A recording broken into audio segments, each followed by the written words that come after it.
Bismillahirrahmanirrahim. Assalamualaikum warahmatullahi wabarakatuh. Apa kabar anak-anak ibu semua pagi ini? Semoga kalian semua dalam keadaan sehat, tetap semangat dan selalu bersyukur. Kembali bertemu dengan Bu Wina dalam pelajaran matematika dalam materi pengolahan data. Untuk pagi ini kita masuk ke dalam materi menafsirkan sajian data dalam bentuk diagram garis dan diagram lingkaran. Diharapkan setelah menonton video ini kalian semua sudah bisa menafsirkan data dalam bentuk diagram garis dan diagram lingkaran dengan tepat.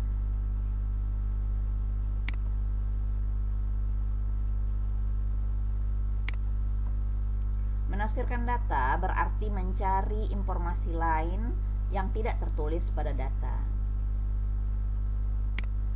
Informasi-informasi yang bisa kita peroleh atau yang kita dapatkan yaitu data tertinggi, kemudian data terendah,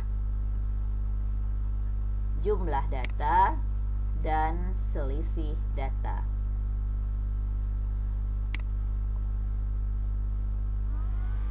Perhatikan diagram garis berikut.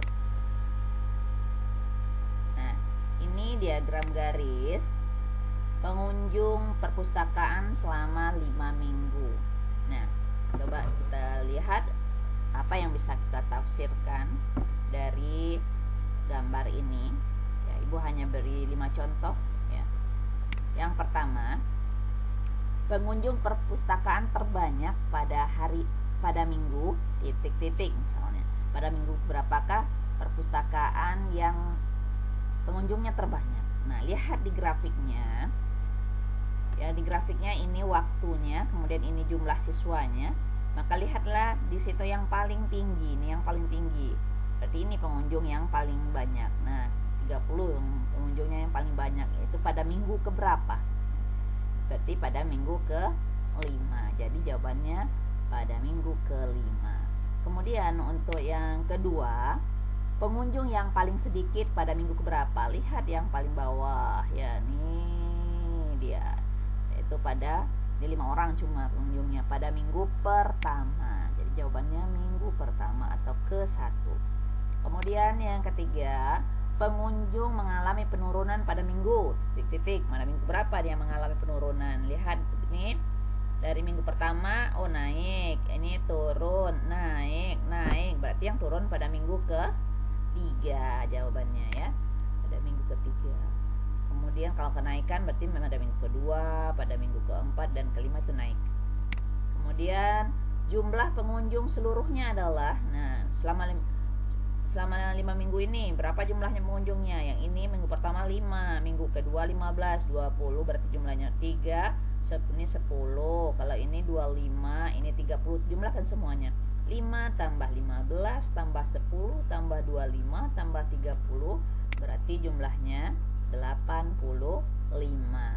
Kemudian selisih pengunjung pada minggu ke-5 dan ke-3. Minggu ke-5 30 orang.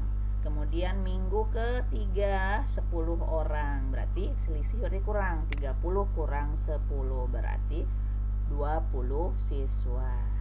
Itu contoh yang untuk diagram garis. Ya, berikutnya kita lihat diagram lingkaran. Perhatikan diagram lingkaran berikut. Ini diagram 5 kebutuhan pokok yang dijual KUD Mulia tahun 2019. Ya, ada jualan beras, jagung, gula, terigu, dan minyak goreng. Nah, ini dalam bentuk derajat ya. Nanti juga ada itu dalam bentuk persen ya. Dalam bentuk persen. Nah, ini derajat gitu. Kita pakai derajat dulu.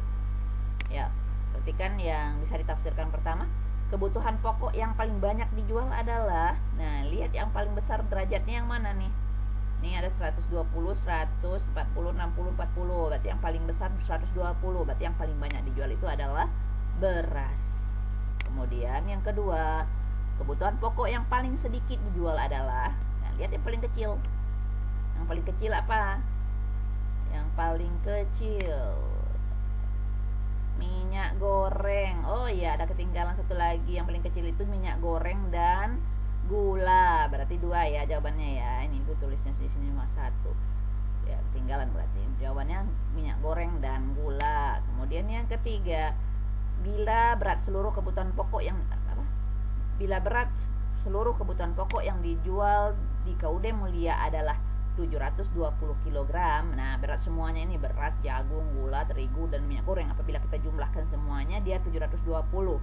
Jumlah berat terigu dan gula adalah, nah yang ditanya sama dia, berapakah berat terigu sama gula? Nah, yang ini, yang 60 derajat sama 40 derajat ini berapa? Nanti perhitungannya ada di halaman berikutnya ya. Ini kita tulis dulu di sini. Jadi dapatnya 200. Nanti bagaimana cara mendapatkannya 200 ini nanti ada penjelasannya di slide berikutnya ya.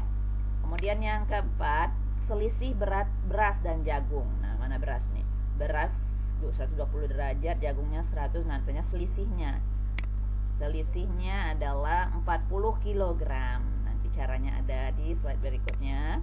Kemudian yang kelima, bila berat jagung 30 kg, maka berat minyak goreng adalah, nah, lain lagi nih, nomor 5.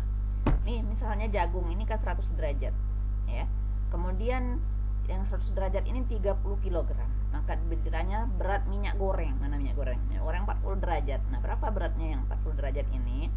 Nah, beratnya adalah 120 kg. Nah, ini dia model soalnya, ada 5 model soal untuk diagram lingkaran. Bisa lebih ya. Ini Ibu contohkan cuma 5. Nah, untuk yang nomor 3 dan nomor 4, nomor 5 ini cara perhitungannya kita lihat di slide berikutnya. Nah, tadi mulai dari yang nomor 3 ya. Bila berat seluruh kebutuhan pokok yang dijual KUD Mulia 720, jumlah berat terigu dan gula adalah 200. Nah, dari mana dapatnya 200 ini? Yang pertama, kita cari dulu berat terigu. Nah, perhatikan terigunya 60 derajat. Nah, ingat kalau dalam derajat ini semuanya dia 360 ya.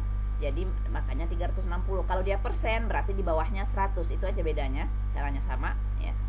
60 per 360 kali 720. Kenapa 720 pengalinya? Karena ini tadi berat semuanya 720. Kenapa di sini 360? Karena satu lingkaran penuh derajatnya 360 karena dia pakai derajat. Kalau dia pakai persen, maka yang di bawahnya ini dia 100 ya. Nah, bedanya. Nah, sekarang karena dia derajat kita pakai 360. Nah, ini karena dia 720. Nah, 720 itu ada bisa kita bagi dengan 360. Ini kita bagi dengan 360 1. Kalau ini bagi 360 2. Jadi 720 bagi 360 itu dapatnya 2 ya. Nah, 2. Jadi tinggal 60 kali 2. Jadi 120. Itu untuk terigu. Sekarang yang gulanya.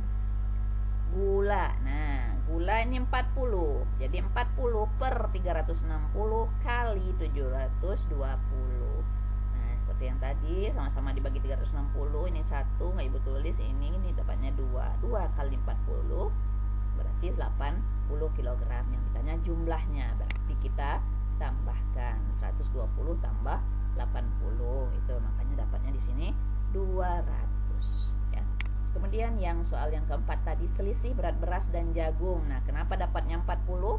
Kita hitung dulu berasnya, kemudian kita hitung dulu jagungnya, baru kita kurangkan. Sekarang kita hitung dulu beras ya. Berasnya mana beras? 120. Berarti 120 per 360 kali 720 ya. Seperti yang tadi juga hasilnya 2 kali 120 berarti 240. Kemudian jagung 100 per 360 kali 720 ya, sama dengan tadi kita sama-sama dibagi 360. Ini dapatnya 2 kali 100 itu 200. Kemudian selisih berarti dikurangkan. 240 kurang 200, makanya dapatnya 40 kilogram. Oke, nomor 5. Nah, ini modelnya beda tadi nih.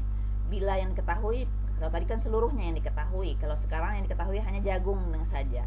Jagung itu derajatnya kita tahu, kemudian persen jumlahnya kita tahu.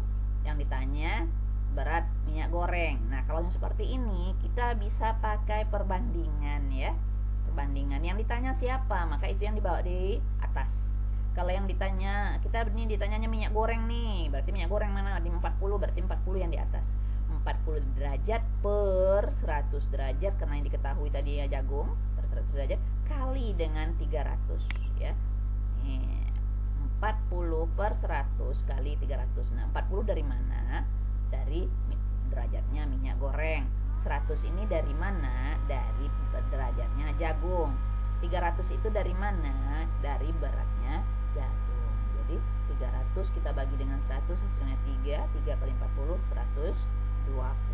Makanya dapatnya minyak goreng itu 120. Kalau misalnya ditanya gula, berapakah berat gula? Berarti 40 per 100 kali 300. Nah, kenapa ini 100 ini di sini bukan persen ya, tapi derajat yang ini. Kalau misalnya diketahui beras, berarti misalnya berasnya seberapa kilo. Nah, berarti beras yang di bawahnya derajatnya ya. Kemudian kalau misalnya diketahui terigu misalnya, berarti terigu yang di bawah. Kalau yang ditanya yang lain-lainnya ya. Kalau yang ditanyai per itemnya, bukan seluruhnya ya. Seperti ini caranya, seperti yang nomor 5 ini. Ya, ini derajat ini sebenarnya ya. Dah cukup untuk hari ini. Mudah-mudahan kalian semua paham dengan apa yang Ibu jelaskan hari ini. Dan nanti ada latihan di halaman penugasan GCR ya. Mudah-mudahan kalian semua paham. Tonton kembali kalau masih ada yang kurang paham. Ya, Ibu akhiri dengan alhamdulillahirabbil alamin. Assalamualaikum warahmatullahi wabarakatuh.